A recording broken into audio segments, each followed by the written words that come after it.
heart rate is elevated. Well, no shit, because I love you.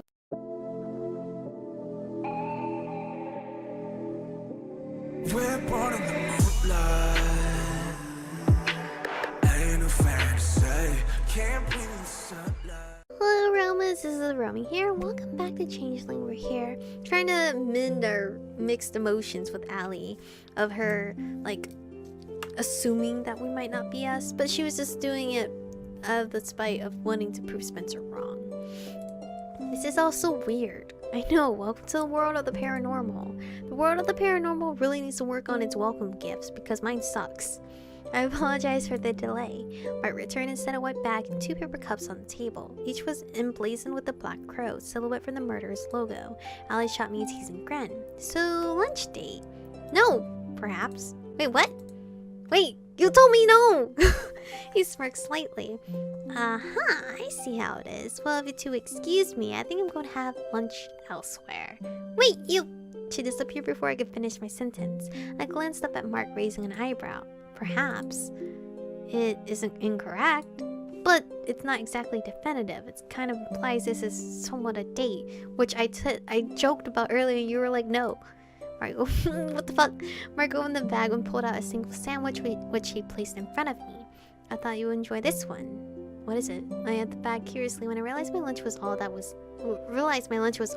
in it. You don't eat? Of course I eat, just not typically sandwiches. You can eat them? I can. But your food is the equivalent of junk food for me. And my body doesn't handle it well. I prefer not to deal with the digestive unrest. I snickered softly. I see. Digestive unrest, eh?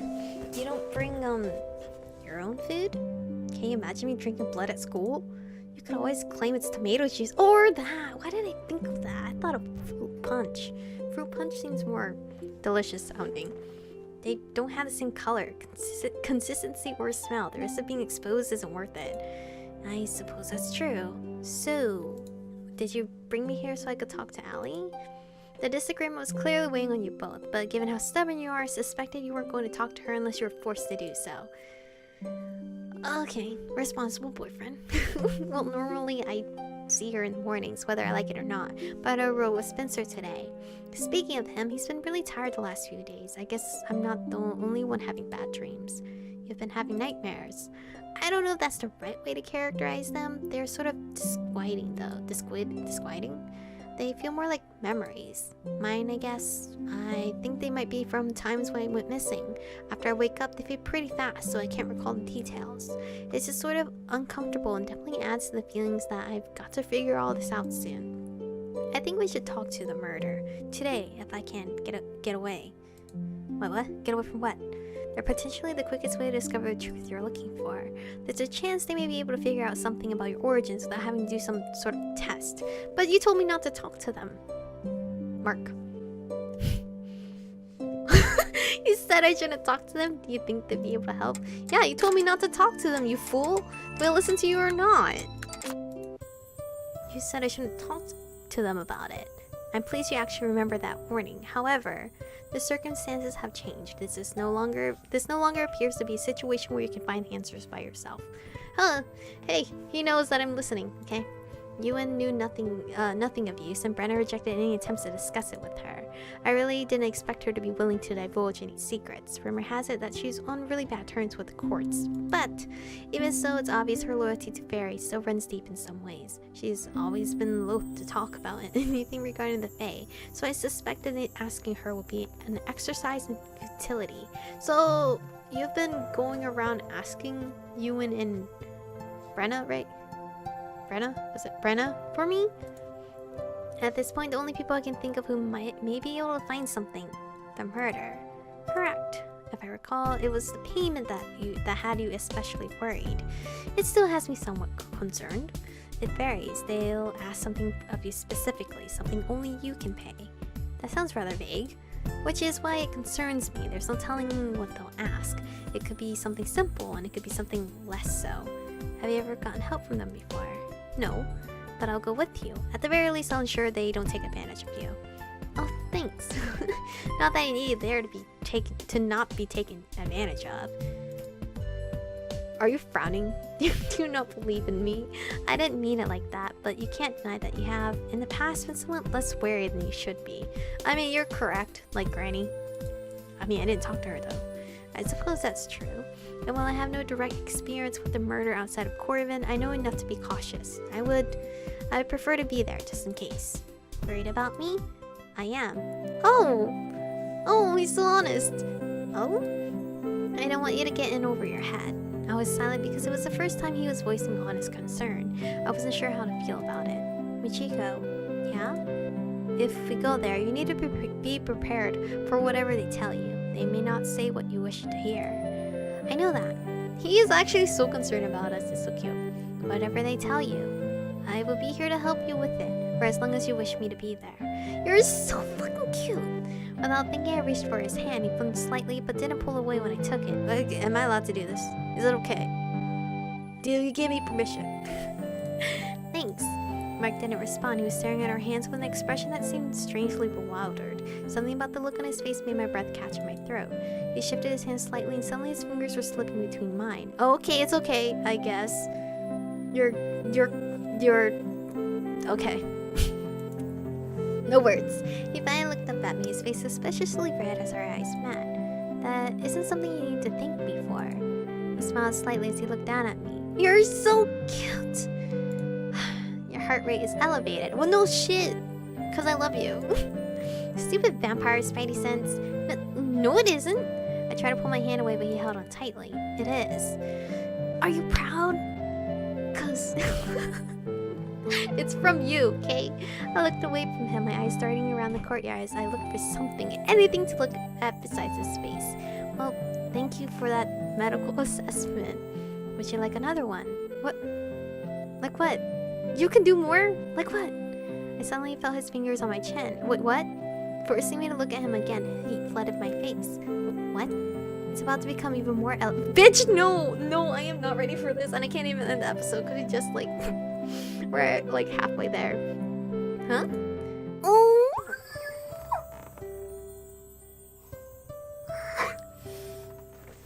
Bitch. This is so cute. This is so cute. And with that, he leaned across the table and carefully pressed his lips to mine. Bitch. This hands down my favorite route.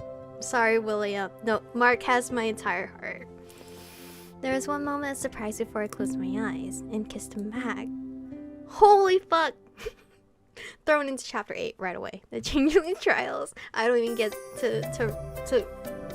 Okay, we're already moving on. Let's go, guys. I hope you guys are okay too. We gotta move on. Game's telling us to move on. My head was buried in my journal as I walked down the 4th floor corridor.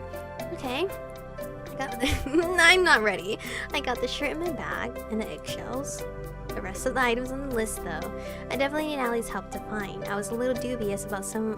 Bitch, my mind is still... Okay. I was a little dubious about some of the items, though, but at least most of it would be manageable. I sighed and shut... I can't focus!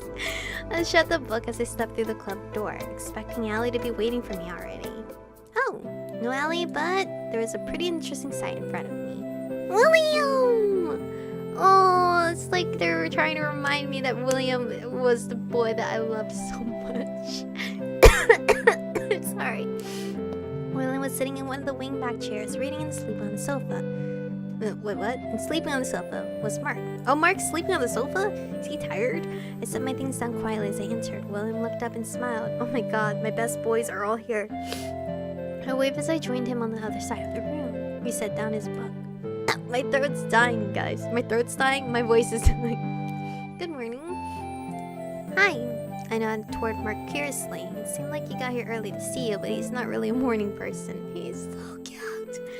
He's really not. I crouched next to him, studying his sleeping face. He looked so peaceful. I never really imagined getting to see him like this. Most people do when they're sleeping. All the things they normally worry about are wiped away.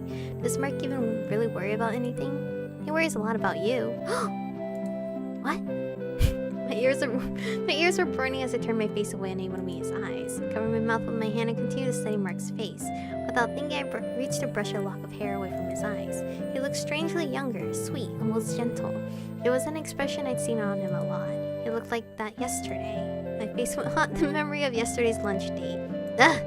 I covered my face with my hands, trying to push those images away. Are you okay? I nodded, keeping my face hidden. No, I am not. I was still both exhilarated and utterly confused by what happened. Apparently, Marc found that response quite amusing, which irritated me to no end. I was sitting there with one hand to my mouth, staring at Marc. Coherent thoughts were trying to form a feeling. Well, why? Marc's usual stoic expression held a faint hint of amusement as he watched me struggle to speak. Why do you think? I don't know. I mean, I suppose that I did know, but when had things gone this way? Why hadn't I noticed? Okay, so he knew his feelings before I did. Okay. I really don't know. Most would at least realize that there are fairly limited reasons why I would kiss you. Don't say kiss so casually. How exactly am I supposed to say it then? I don't know. Don't look at me. I covered my face with my hands, and able to bear that amused smirk he was giving me. He'd kissed me. Marc kissed me. I kissed him. We kissed. My ears were so hot, it felt like they were going to evaporate off the sides of my head. Oh my god. This isn't quite the reaction I expected. What did you expect? Me not to be shook? I pulled my hands away from my face and leaned closer, still wearing that infuriating smug grin. This is a surprising side of you. I never thought you'd get this embarrassed. Of course I'd get embarrassed by something like that. Just thinking of it again was making me embarrassed. My entire evening had been consumed by the memory of the way his hand had felt in mine. That moment, the sensation of his warm lips, and the way his hair had brushed against my cheek. I just love the fact how he's like, let me like raise your heartbeat more, bitch. I cannot handle the way he'd been so close that for that moment there was nothing else in the world but the feeling of him kissing me. Even now my heart was going crazy just at the moment of it all. The more I thought about it all, the more I realized that he and I really needed to talk. What the fuck? No, we really like him. That I really liked him. Yes, bitch. Finally, I couldn't pinpoint when it started. It's William's reading my mind, right? He can without having to touch me. When exactly how my feelings toward him softened to this degree. At first, I'd been pretty sure I didn't like him at all. Then I got to know him, and it was just fun to tease him. He was so cranky all the time that I couldn't help but find him funny. This is like my first love right here, William, having to accept that my heart has now moved on to Marc, and it's making me so sad. The way he'd respond to all my little jabs, and the way he'd get so annoyed at the most trivial things. He always had something to complain about, but at the same time he was a bit of a mother hen, and that side of him was kind of frustrating and adorable. He was bossy, and he always complained that I wasn't careful enough, William looks pissed off, or that I was running late. I couldn't help but find it endearing that beneath all the vampire snobbery was such a fussy, nitpicky warrior. Oh man, I'm in trouble, aren't I? I really liked him. A lot. Damn it. Although, like, even amid an existential crisis, Samhain, vampires, and everything else, interpersonal relationships were still there. Real life continued, there was homework, there were chores, and boys to figure out. I couldn't decide if it was comforting or annoying, but ever since the first week, Marc had been there through everything, helping, protecting me, encouraging me. Whether we were just friends or something more, I was grateful for it. He's so cute. I would be grateful if he'd stop shouting in my ear. What? I let out a scream of surprise when he spoke and scrambled away. Did he hear all of that? I really needed a hole to crawl into. Marc opened one eye and glared my way. I did ask you to stop shouting. I mean, I did physically shout, sorry. It sounded like he just woken up from a deep sleep, not just a quick nap. Sorry. He swung his feet down and sat up, digging his knuckles into his eyes. Grumpy or not, it was still funny watching him try to wake up. So much of that cranky berry he usually kept up had just fallen away. I found myself smiling affectionately before I even realized it. Marc looked up at me, hair mussed, eyes still a little bit foggy. He patted the sofa next to him once, a tacit indication he wanted me to join him, I assumed. I crossed my arms and raised an eyebrow. If you want me to join you, you should at least say please. Marc pursed his lips and raised an eyebrow. I smirked at him. Please. Obeys obediently. Okay, thank you. Anyway, this is where we're going to stop for today. I think this is by far the best route, my most favorite route, and it really hurts me that I put William here because he was my first love and I moved on to Marc. I'm so sorry, William. You still have a special spot in my heart, but I think Marc's route has completely won me over since the get-go. I was really worried that his route wouldn't be as interesting just because he was a lot like appeared a lot in Elliot's route, but I'm completely wrong. Marc, hands down, wins. Even though I haven't played Corbin or Ewan yet, so we don't know. But anyway, thank you guys for watching today's episode. Stay beautiful, and I'll see you guys in the next one.